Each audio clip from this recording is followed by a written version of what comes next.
Assalamualaikum warahmatullahi wabarakatuh. Apa kabar kalian? Semoga kalian baik-baik saja dan tetap diberikan kesehatan oleh Allah Subhanahu wa Ta'ala.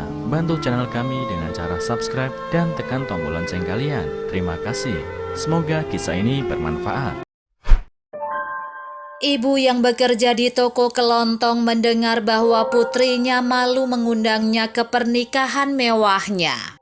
Sang ibu berkecil hati mendengar bahwa dia tidak akan menjadi bagian dari pernikahan putrinya. Tapi dia tidak membiarkan putrinya lolos dan memberinya pelajaran dengan cara yang sulit.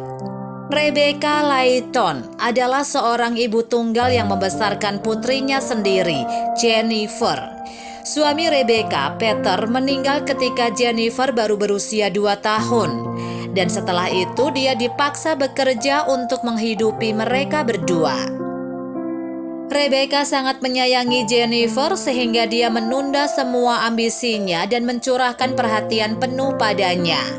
Dia ingin putrinya memiliki masa depan yang lebih baik daripada dia. Jadi meskipun memiliki pekerjaan berupah rendah sebagai pelayan toko di toko kelontong, dia melakukan yang terbaik untuk memastikan Jennifer tidak pernah melewatkan apapun. Rebecca tidak bisa menyelesaikan universitas sejak dia hamil selama tahun pertamanya dan kemudian menderita masalah kesehatan, memaksanya untuk putus sekolah. Namun, ketika tiba saatnya bagi Jennifer untuk mendaftar di universitas, dia mendukung putrinya dalam memenuhi mimpinya dan mendaftar di program studi pilihannya. Tetapi ketika Jennifer berada di tahun terakhir kuliahnya, sejarah terulang kembali. "Aku hamil, Bu," katanya pada Rebecca suatu malam saat makan malam. "Pacarku, Ron, dia berjanji akan tanggung jawab atas anak itu. Dia bahkan melamarku dan kami berniat menikah setelah bayinya lahir." "Jennifer," Rebecca menatapnya tertegun. "Apakah kamu yakin tentang ini? Lihat, aku selalu ada untuk mendukungmu. Tetapi membesarkan anak bukanlah lelucon. Kamu perlu memikirkan biaya dan..." "Ayah Ron adalah pengusaha kaya, Bu. Dia memiliki semua uang di dunia. Bisakah kamu berhenti menjadi begitu suka memerintah? Aku sudah dewasa. Aku bisa membuat keputusan sendiri." Dia menggerutu. Rebecca kesal karena Jennifer bahkan tidak mendengarkan apa yang dia katakan. Tetapi dia senang bahwa Jennifer akan memiliki masa depan yang lebih cerah. Ron kaya, jadi tidak perlu khawatir tentang Jennifer dan anak mereka. Beberapa bulan berlalu, ketika anak Jennifer lahir, dia dan Ron pindah ke rumah baru yang telah dibelikan orang tua Ron untuk mereka. Jennifer dan Ron masih kuliah, jadi Jennifer meminta Rebecca untuk menjaga bayinya, Lily, ketika mereka keluar. "Kamu ingat instruksinya kan, Bu?" Jennifer bertanya pada Rebecca suatu hari ketika dia dan Ron sedang menuju perguruan tinggi. "Aku harus memberi makan Lily 2 kali. Aku tidak boleh melupakan obat-obatnya dan aku tidak harus meninggalkannya sendirian," jawab Rebecca riang. "Aku tahu segalanya, sayang. Kamu boleh tenang." Bukan itu, Bu," Jennifer menanggapi.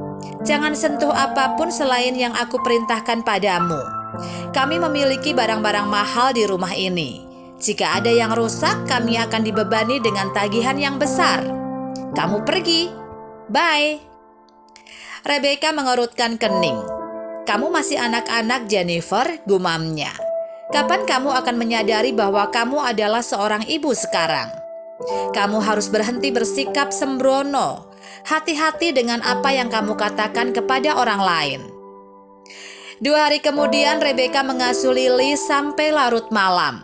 Ketika Jennifer sampai di rumah, Rebecca mengatakan kepadanya bahwa dia ingin makan malam dengannya karena dia terlalu lelah untuk pulang dan memasak.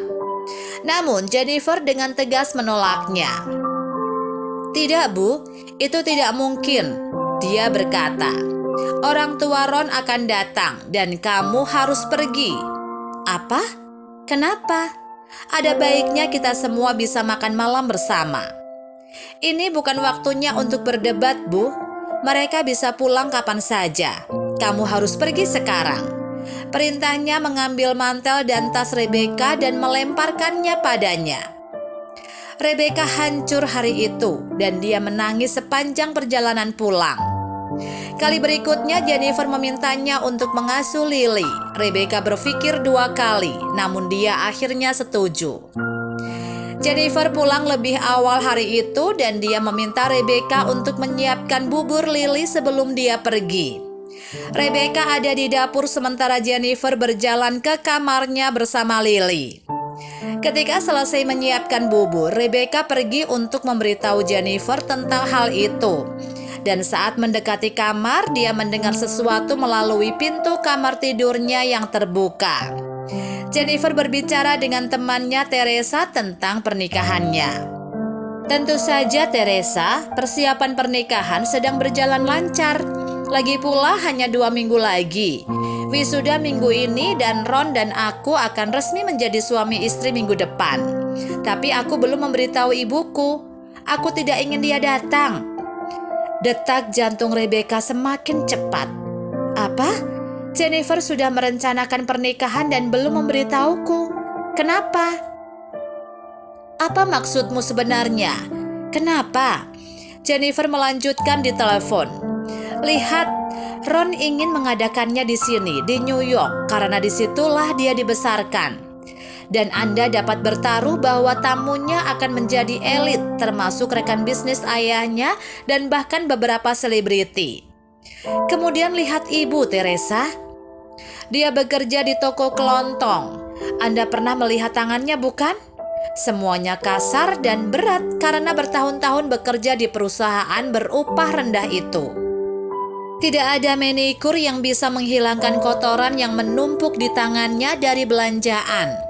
Jadi dia tidak ada dalam daftar tamu. Rebeka tidak bisa mempercayai komentar putrinya.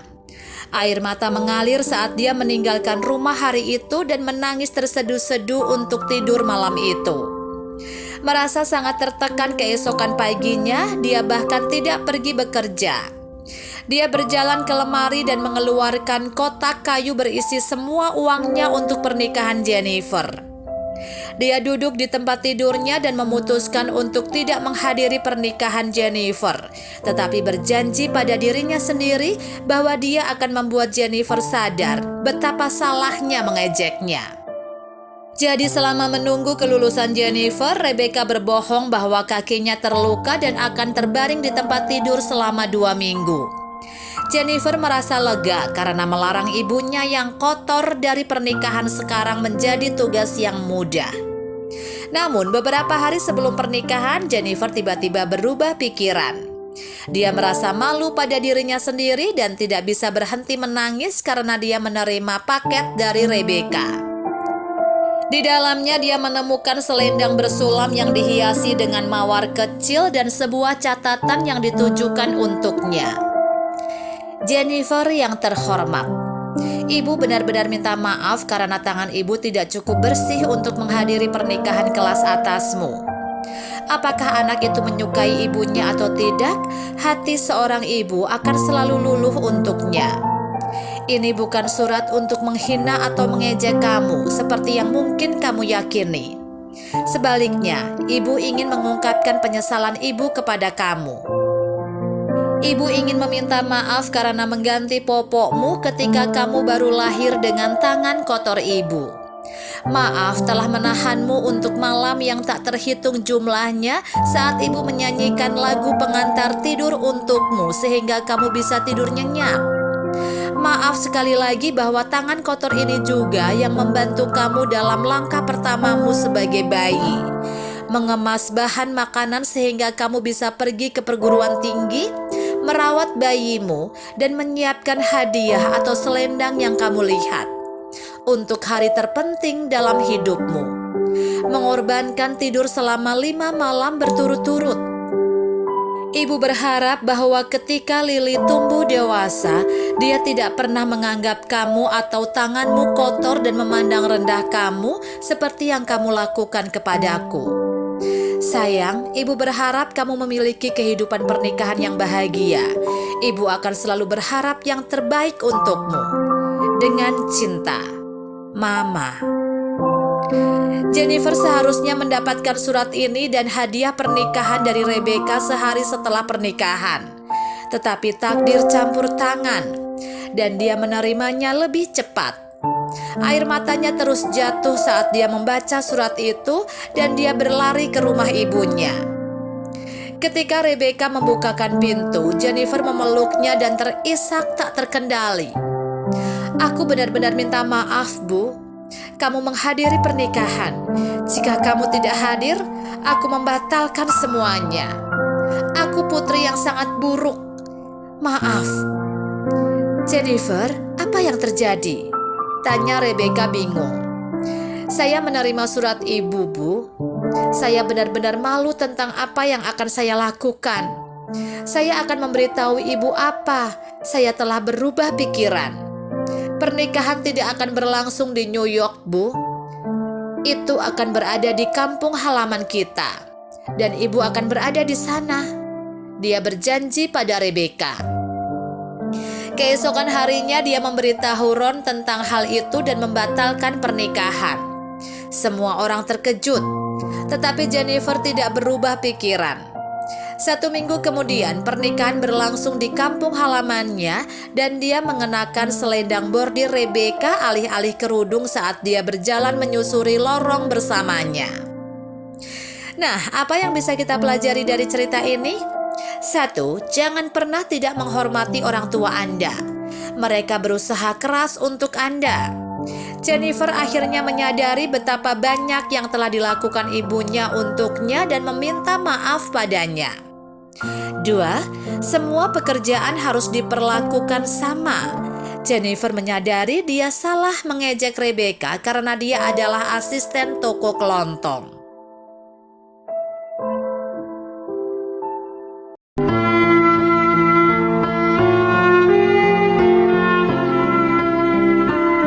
Assalamualaikum warahmatullahi wabarakatuh. Apa kabar kalian? Semoga kalian baik-baik saja dan tetap diberikan kesehatan oleh Allah Subhanahu wa taala. Bantu channel kami dengan cara subscribe dan tekan tombol lonceng kalian. Terima kasih. Semoga kisah ini bermanfaat.